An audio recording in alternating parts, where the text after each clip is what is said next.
Monsieur Volodymyr Zelensky est en train de pleurer. Pleurer parce que il constate l'avancée spectaculaire des Russes au front. Donc, mesdames et messieurs, vous voyez au niveau de la carte, la carte qui est juste devant vous, c'est l'avancée spectaculaire.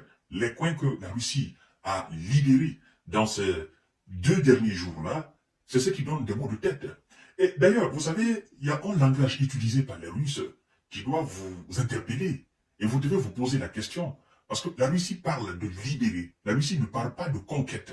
C'est comme si, aujourd'hui, l'armée ukrainienne, en réalité, l'armée occidentale, hein, c'est comme si c'est elle qui occupait des territoires russes. Et chaque coin, alors, conquis, la Russie parle de libération. La Russie n'utilise jamais le terme capturer, mais elle dit plutôt libérer. Nous avons libéré Bakhmut, nous avons libéré Kherson, nous avons libéré Zaporizhia, nous avons libéré ici. Bon, vous savez, euh, la Russie considère en réalité l'armée qu'on peut appeler encore l'armée ukrainienne, peu importe l'appellation, parce que moi je dis l'armée occidentale, elle considère cette armée comme une armée, voilà, composée des nazis au fait. Et c'est pourquoi elle dit il faut dénazifier l'Ukraine. Et c'est ce qu'elle est en train de faire, c'est pourquoi elle utilise le terme libérer. Alors, mesdames et messieurs, vous avez la cartographie devant vous ici. Et pour vous donner un ordre d'idée, vous savez, avant le lancement de l'opération spéciale militaire, l'Ukraine, hein, je crois que c'est le deuxième plus grand pays de l'Europe. Vous comprenez? Le deuxième plus grand pays de l'Europe, avec une superficie allant chercher jusqu'à dans les 603 777 km². Vous comprenez? C'est un très grand pays. Alors, quand la Russie a entamé son opération spéciale, et jusqu'en 2022, jusqu'en 2023, on disait que la Russie occupe 20% du territoire ukrainien. Et aujourd'hui, on parle de 21%. Je crois que avant la fin de cette année, on va parler de 22, 23, 24, 25% du territoire, n'est-ce pas, ukrainien. Alors, 20%, 20% ou 21%, ça va chercher dans les 126 000 ou 127 700 et quelques kilomètres carrés que la Russie a récupéré. Ça, c'était juste avant fin 2023. Maintenant, les nouvelles localités, vous avez la carte devant vous ici, dans ces 2 derniers jours-là, et la Russie a récupéré la localité qu'on appelle Nova Bakhmut Tivka. Et puis, il y a la localité aussi d'Advika qui a été libérée en février 2024. Il y a aussi la localité de Berdichi, vous voyez juste devant vous sur la carte Berdichi. Il y a aussi la localité de Semenivka. Il y a aussi la localité de Ocheredin qui a été libérée. Et l'on nous apprend que la cible principale dorénavant de la Russie, vous voyez sur la carte là, on nous dit tout simplement que c'est Pokrovsk. Pokrovsk qui se situe à une quarantaine de kilomètres naturellement de Ojeredin. Et vous savez, cette ville, on nous dit que cette ville elle est peuplée d'une soixantaine mille ou 70 000 d'habitants. Donc actuellement, c'est-à-dire les objectifs des Russes évoluent de jour en jour, au fait. Vous comprenez? Les objectifs des Russes évoluent de jour en jour. Et M. Zelensky qui constate que l'annonce, n'est-ce pas, des 61 milliards de dollars, ça a été validé, ça a été promulgué, mais jusqu'à présent, il n'a pas encore reçu grand-chose. Donc il demande, il était même aujourd'hui, je crois bien, avec le secrétaire général de l'OTAN, M. Jens Stoltenberg, qui a dit que il faut que la Russie sache qu'elle ne peut pas gagner sur le terrain. Moi, ça me fait rire, parce que ça se limite là. Et donc Zelensky est dans tous ses états. Il demande à ce que les Occidentaux livrent des systèmes de défense, à ce qu'ils livrent des armes, à ce qu'ils livrent tout ce que son armée a besoin, naturellement, afin de faire face à la Russie. Et il y a une question qui se pose. En fait, les coins que la Russie est en train de libérer aujourd'hui, là, ces coins-là, les armes occidentales, les armes américaines qui viendront, ce serait de repousser les Russes, ou bien ce serait tout simplement de défendre le reste de l'Ukraine, n'est-ce pas, qui n'est pas encore libéré par la Russie, parce que c'est le terme libéré que la Russie utilise.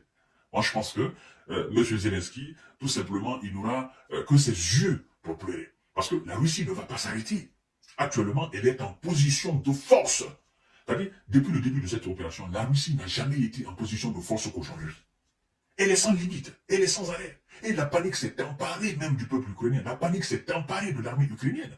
La panique s'est emparée des responsables même, des ministres ukrainiens. Et ils ne s'en cachent même pas pour le dire. Parce qu'ils voient actuellement que la Russie est en train de triompher sur le terrain. Et les Américains eux-mêmes sont débordés. Les Européens eux-mêmes sont débordés. Ils ne savent pas quoi faire. Vous comprenez, mesdames et messieurs? Vous voyez sur la carte, c'est pourquoi j'ai tiré cette carte pour vous faire voir. Vous comprenez?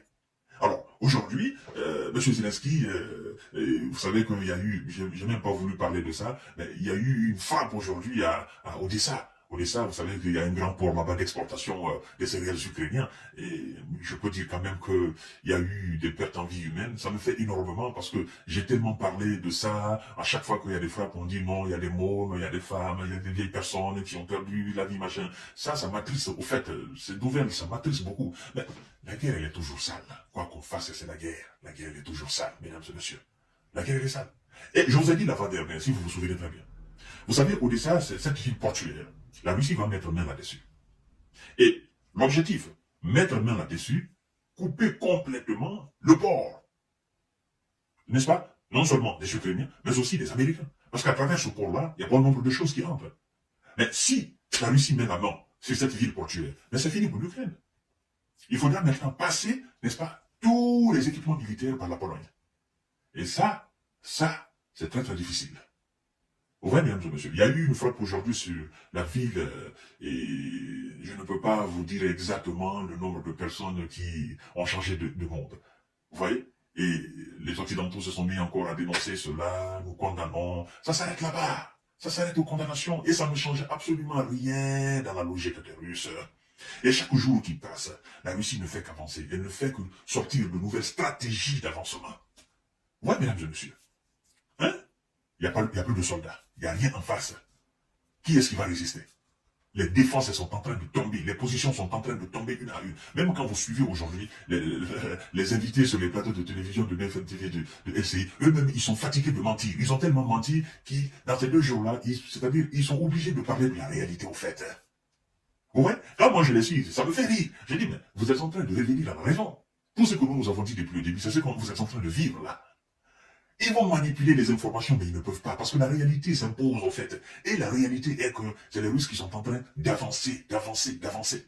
Et d'ailleurs, ce qui me fait rire, c'est que le ministre de la Défense russe, M. Sergei Shoigu, lui, il a donné la superficie, depuis le début de l'année 2024 jusqu'au mois d'avril, la superficie du territoire ukrainien qui a été libéré par la Russie. Lui, il a donné un chiffre. Les États-Unis ont donné un autre chiffre qui dépasse, n'est-ce pas, ce que le ministre de la Défense russe a donné. Ça me fait rire. Parce que le ministre de la Défense a parlé de 403 km² qui a été libéré par l'armée russe. C'est-à-dire, plus les 20%, ils ont libéré 403 km². Mais les Américains disent que les Russes ont conquis 500 km² du territoire ukrainien, plus les 21 ou les 20%. Vous voyez, eux-mêmes. Et puis ils se mettent à dire, la Russie est en train de grignoter. Mais c'est dans ces grignotages-là qu'ils sont parvenus à libérer 500 km².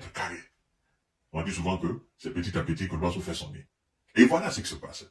L'Ukraine ne grignote pas, c'est la Russie qui grignote. Chaque jour grignoter, chaque jour grignoter, chaque jour. Je vous ai dit, 1 cm² de plus, ça fait 1 cm² de trop. Et c'est ce que vous ne comprenez pas. Après, ils nous disent non, l'Ukraine a libéré cette position pour des replis tactiques. Moi, ça me fait rire. Hein? Vous êtes dans votre propre pays. D'accord? C'est vous qui repliez. Et puis, vous nous parlez de replis tactiques. Mais avancez! Votre objectif, c'est de combattre ceux que vous appelez des ennemis. Votre objectif, c'est de les chasser, c'est de les pousser jusqu'à dans leur pays, comme vous les appelez. Votre objectif n'est pas de replier, n'est pas de reculer, n'est pas de nous parler de replis tactiques. Vous êtes dans votre propre pays et vous êtes soutenu par plus de 40 pays. Pas de moindres, des pays puissants, qui ont des moyens, qui ont de l'argent, de l'économie. Et jusqu'à présent, vous ne parvenez pas à libérer. Ça fait combien d'années? Ça fait combien d'années?